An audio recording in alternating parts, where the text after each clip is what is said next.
parë. Shkojmë pak qaste në Kosovë, është seanca e planifikuar për ditën e sotme, planifikuar të mblidhej në orën 10:30 minuta, ajo ende nuk ka nisur, ndërkohë gjatë ditës së sotme janë planifikuar edhe takimet presidentes Vjosa Osmani me liderët politik në përpjekje për të gjetur një zgjidhje për ngërçin që ka mbërthyer Kosovën pasi nuk po arrin dot të zgjedh kryetarin e kuvendit. Lëvizja vetëvendosje në bazë të një aktgjykimi të gjykatës kushtetuese është ajo e cila duhet të propozojë kandidatin për kryetar të kuvendit të Republikës së Kosovës si forca e parë dal nga zgjedhjet e 9 shkurtit. Vetëvendosje ka propozuar Albulena Haxhiun, por ajo në disa seanca me radhë nuk arriti të marrë 61 votat e nevojshme për të zgjedhur në krye të kuvendit, por mori vetëm më së shumti 57 prej tyre. Opozita e djeshme, pra partitë e tjera, Partia Demokratike e Kosovës, Lidhja Demokratike e Kosovës, Aleanca për Ardhmërinë e Kosovës, e kanë kontestuar kandidaturën e Albulena Haxhiut, duke konsideruar atë si polarizuese. Kanë kërkuar nga vetëvendosja të ketë një kandidat tjetër konsensual në mënyrë që ta votojnë.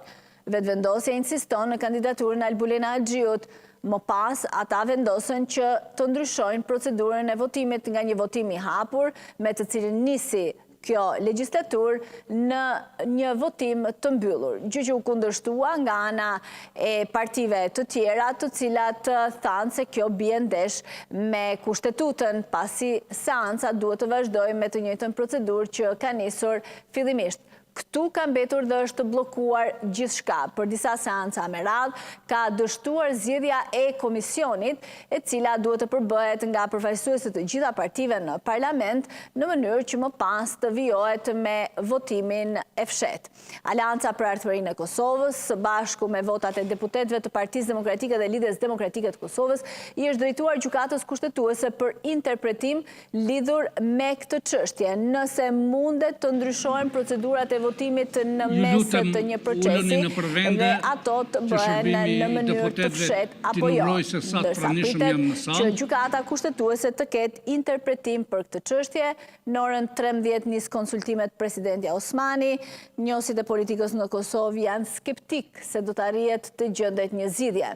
Edhe për të shkuar në zgjedhje të parakohshme, fillimisht duhet zgjedhur kryetari i kuvendit e më pas nisja e procedurave për shpërndarjen e parlamentit, por duket se partitë nuk është se janë shumë në favor të shkuarjes në zgjedhje të parakohshme, edhe pse të gjithë e mirëpresin si opsion të fundit për dalje nga kjo situatë ngërçi që ka mbërthyer Kosovën.